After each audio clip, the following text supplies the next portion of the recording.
Halo semuanya, kali ini saya akan mempresentasikan tentang strategi komunikasi dari PT Samsung Electronics.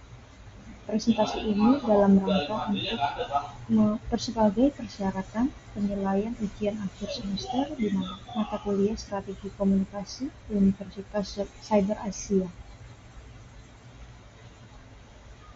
Latar belakang dari strategi komunikasi Samsung dimulai dari Samsung yang merupakan perusahaan multinasional yang beroperasi di Korea Selatan sebagai pusat dari perusahaan sejak tahun 1938. Pendiri Samsung yaitu Lee Byung-chul berhasil menjadi pengangkat kelas dunia dengan membangun bisnis yang dibangun antara lain elektronik, keuangan, asuransi, sekuritas, pembangunan kapal, serta konstruksi. Analisa situasi dari strategi komunikasi ini dikarenakan persaingan industri teknologi ataupun elektronik saat ini sangat bersaing dengan ketat, terutama persaingan antara merek Apple, Huawei, ataupun Sony, dan serta persaingan dengan pasar lokal yang berada di negara-negara berkembang.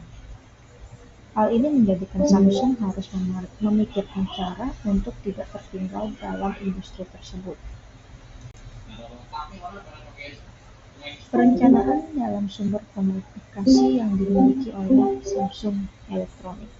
Adapun perencanaan sumber komunikasi yang dilakukan oleh Samsung untuk menjangkau target audiensnya yaitu dengan cara yang pertama melalui iklan.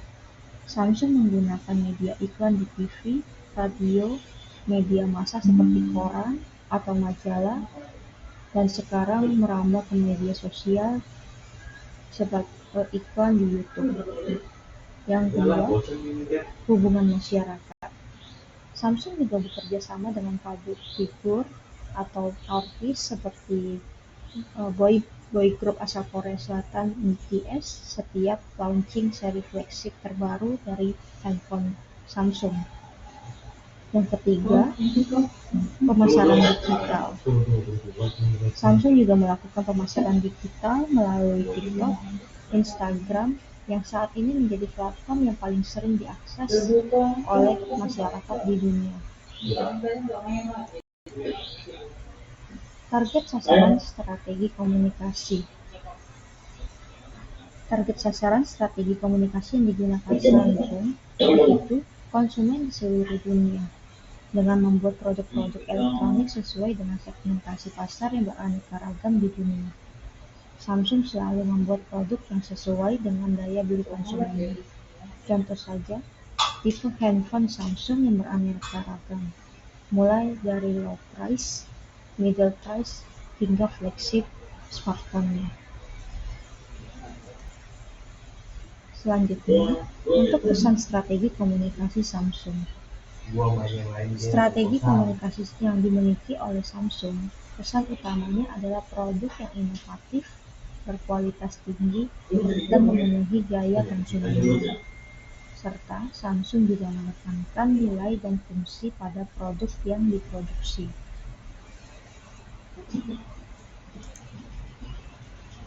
Selanjutnya, pemilihan media pemasaran oleh Samsung. Samsung memiliki pemilihan media untuk menjangkau para konsumen di dunia, yaitu dengan cara yang pertama, untuk konsumen di luar negeri atau di dunia, Samsung memakai media sosial atau media online seperti YouTube dan website, serta media sosial. Kedua, Samsung juga memasarkan produknya melalui TV dan radio untuk menjangkau konsumen dengan segmentasi demografis, psikografis, dan perilaku.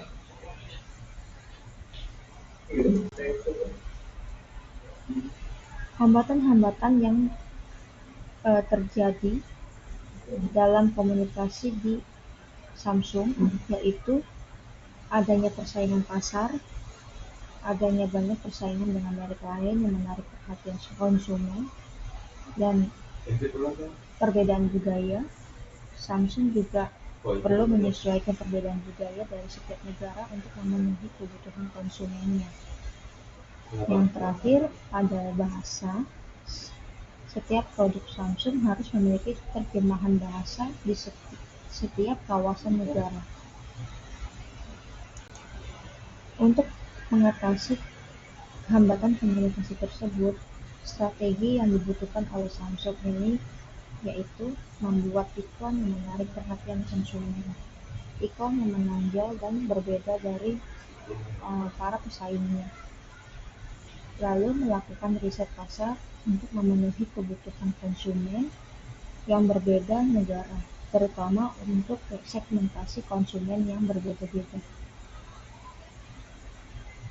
Lalu menerjemahkan setiap bahasa secara akurat agar mudah digunakan oleh konsumen di semua negara. Analisa SWOT pada Samsung Electronics. Yang pertama, kekuatan atau strengths dari Samsung yaitu merek global yang kuat untuk saat ini, lalu produk yang berinovasi tinggi, jaringan distribusi yang luas karena Samsung mempunyai beberapa kantor di seluruh dunia, lalu ada anggaran pemasaran yang besar.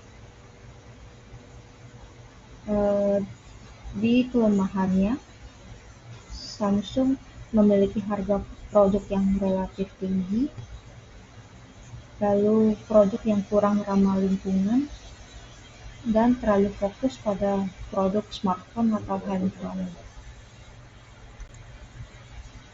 Dan di bagian peluangnya, Samsung memiliki peluang dalam pertumbuhan pasar smartphone di negara berkembang. Lalu ada meningkatnya ekosistem produk yang saling terhubung, serta adanya peluang bisnis baru yang dapat dibangun oleh Samsung sendiri. Dalam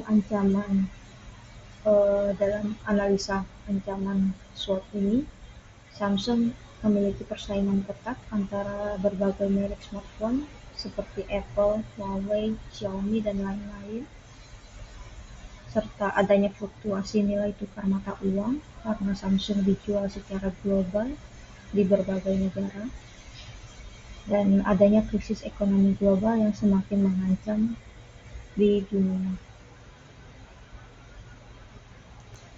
Yang terakhir, evaluasi strategi komunikasi yang dimiliki oleh Samsung.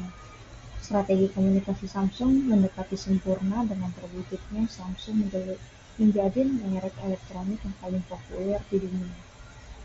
Lalu Samsung juga menjadi termotivasi dan harus tetap menjaga eksistensinya dan berinovasi terus agar tidak tertinggal di kemudian hari.